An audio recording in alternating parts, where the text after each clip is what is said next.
Hi, I'm Jennifer John. I am an acting student of Amber DuPuy's. I have been working with her on and off for several years, and she is with me today to answer some questions for us. She is the director and lead acting coach for Austin acting classes. Thank you, Amber. My first question for you is, what is your definition of acting? Well, my definition of acting is really not my definition of acting. It's the definition that I learned as I was learning, and it is living truthfully under imaginary circumstances. So you've studied with me for a while. What do you think that means, Jennifer? I would say it is being aware of the circumstances that you are given and being able to create them in an imaginary space, but behaving and feeling as if it was real. It's being honest in your actions and your choices. Fantastic! I think she's got it. By George. Great. Yes, that's it. Yeah. 100%. I like that definition, so I agree with it. Yeah. Okay, so what do you like about the Stella Adler technique? Yes. Well, I teach several techniques. I was trained in several different techniques, so I kind of like to put different techniques or different teachings from different teachers all together in class. Mm-hmm. And Stella Adler was really the technique that I learned when I was studying in New York City for about 6 years. Mm-hmm.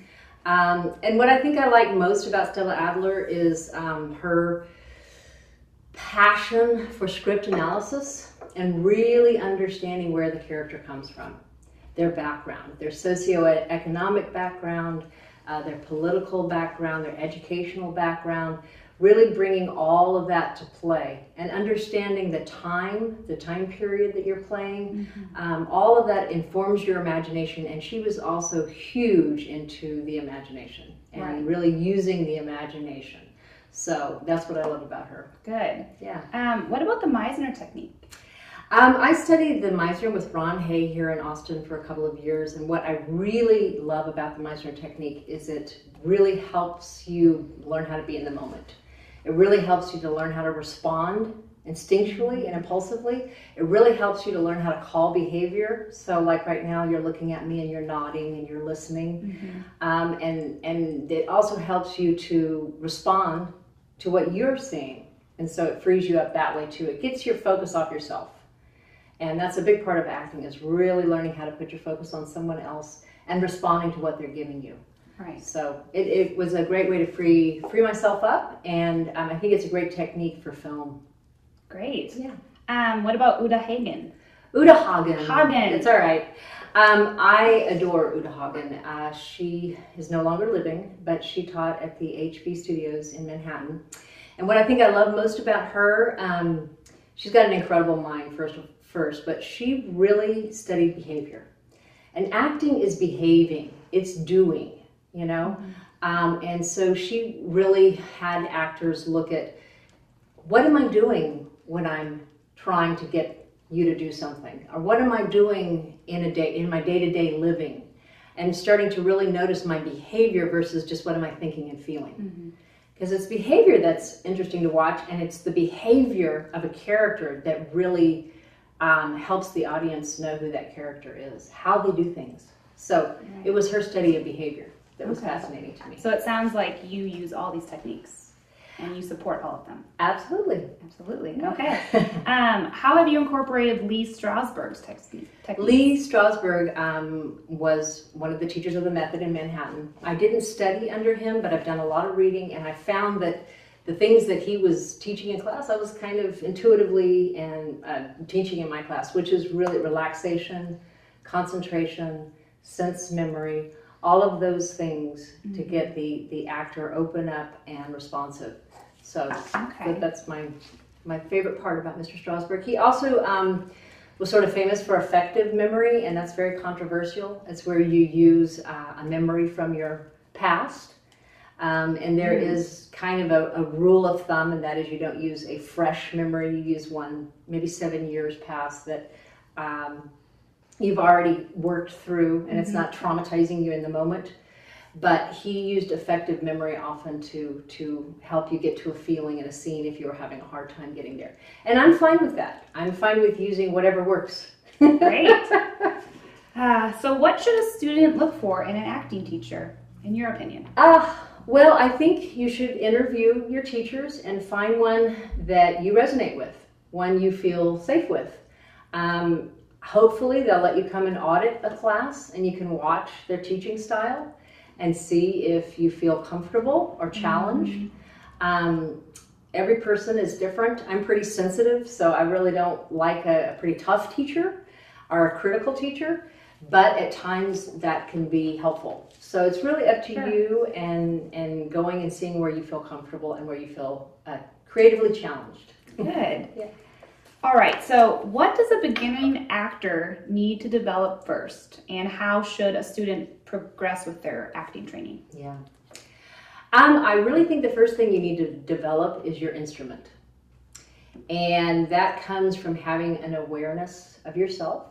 And that's something that, you'll carry throughout your lifetime, of course. But you do need to start to become aware of who you are. And so, yes, developing your instrument first. There goes the air conditioning. It'll be cool. Woohoo! And that means also developing your emotional range. It means developing your imagination. It means freeing up your body. So getting this instrument going is, I think, the first thing an actor has to do. Okay. So then after they develop their instrument, what's the progression of their training? I think then, you really need to learn how to do monologues and how to analyze monologues, do script analysis, how to bring a character to life by yourself in a monologue, and then move into scene work, where you really learn to work off another person. Right. And so to me, that's sort of the progression: working on your instrument, working on monologues, getting into scene work. That's the way I was trained. So then, is there a certain timeline that you tell people, like, oh, you'll be doing monologues and scene work, or is it different for everybody, or what's the? Well, generally speaking, I get to monologues right away. And in the beginning, it's really more of a cold reading approach, where it's training the actor to respond to the text. And as they progress, then we'll start talking about actions and objectives and super objectives and script analysis, and then we'll also incorporate, of course, background, who, what, where, when, and why, circumstances, all of that. So the progression is just to start with your own personal response to the text, and then start bringing in what the writer gives you, so that you can bring his character or her character to life. So it sounds like it could be different for each actor. It could be different, Their own progression could be different. So in addition to getting acting training, is other training essential, like vocal training or improvisation or dance? Well, personally, I feel yes, all of those are important. Okay. It is important to develop the voice because the voice is so connected to breath, and breath is hugely important. Also, you never know if you're going to do a play, and you never know if you might be called upon to sing. And you might even be called upon to sing in a film, and you don't want to not be able to do that. Right. So yes, develop your voice, speaking and singing. Anything you can do to get more physical, get in your body, be freer with your body, feel better about your body, be healthier, be able to move more fluidly. Yes, absolutely. Movement is important. And improvisation, the Meisner work, the repeat exercise is an improvisation. It's more kind of an actor's improvisation than I would say an improver's improvisation. But improvisation is also a great skill, especially for auditioning, and in particular for commercials. So, I could imagine that it would be. So I think it's, and it's also really, really popular. And so it's fun to watch. Fun to watch, frees you up, gets you more, spontaneous, and So yes, absolutely. Good to know. So what should a student expect to learn from your classes? And how are your classes structured? Okay. Well, I think a student's going to learn about themselves. They're going to learn about their instrument. They're going to learn about how to analyze a script. They're going to learn how to listen and respond. They're going to learn how to do a scene. Hopefully they'll go from the beginning all the way to booking a part, you know, so hopefully they'll learn the whole gamut. So is your class structured in a unique way, or? I like to start every class with some form of relaxation, and then move into concentration, maybe a little sense memory. Then if we're working on it's a private lesson, it'll be monologue work. If it's a class, it might be monologue and then scene work. So it kind of goes like that, where we're sort of warming up the instrument and then applying it into a monologue or scene. I have to say my favorite part of class is always the relaxation. Why do you like the relaxation? I think it's because it's the only time in my day, really, that I focus just on my breath and on me, and it just opens you up so much. And it's amazing how when your body is really relaxed and you start to get that tingling sensation and your brain just clears out and you're just, I'm here. You're just so present. Yes, and you do that so well. Oh, thank you. It's just, I do it now almost every day at home, even when I'm not, coming to acting class, because it's so important. It's just freeing. Yes. So I love it. Wonderful. You taught me that. Thank you, Amber. Wonderful.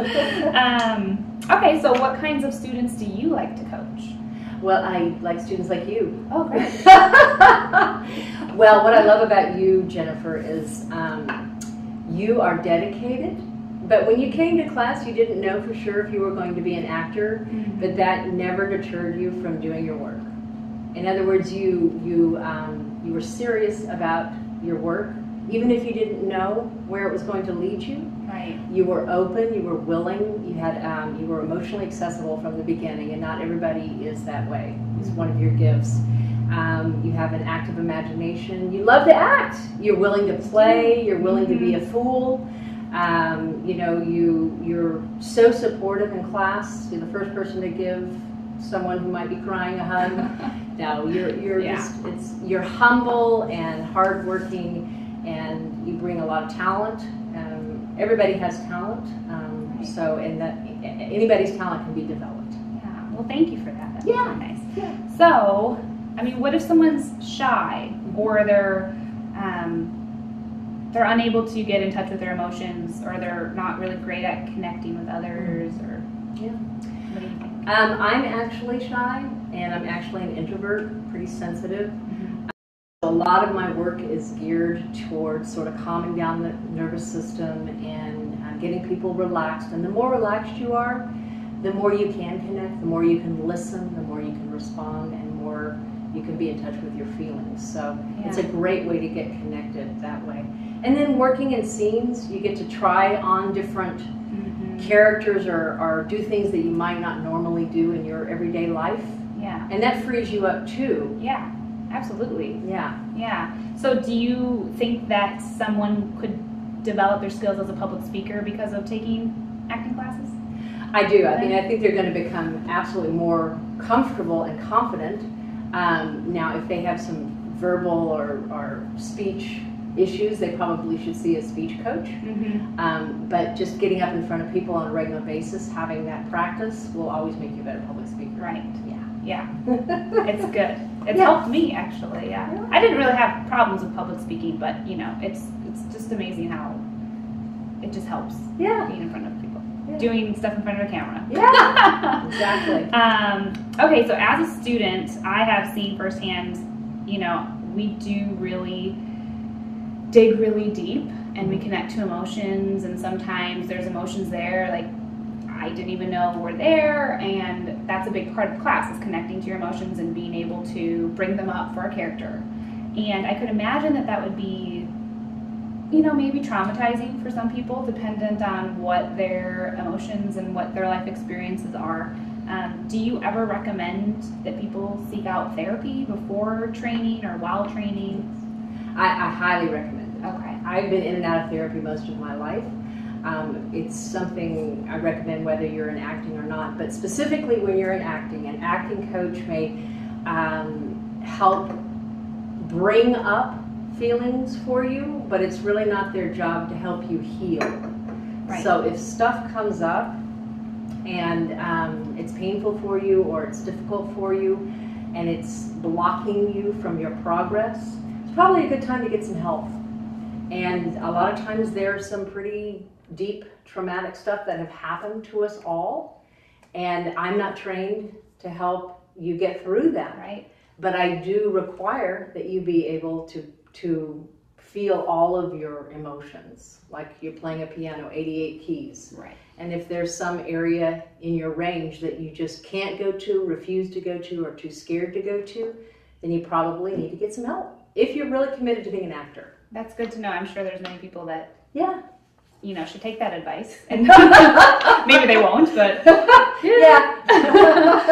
Okay, so I want to focus a little bit on the acting industry in Austin. Mm-hmm. So I think a lot of people might have this question, but what is the scene like here? And then after, A, what's the scene like here? And B, is it expanding? And can someone expect to be working full time? And Yes. yeah. Well, we are called the Third Coast. You know, you've got New York and LA. Okay.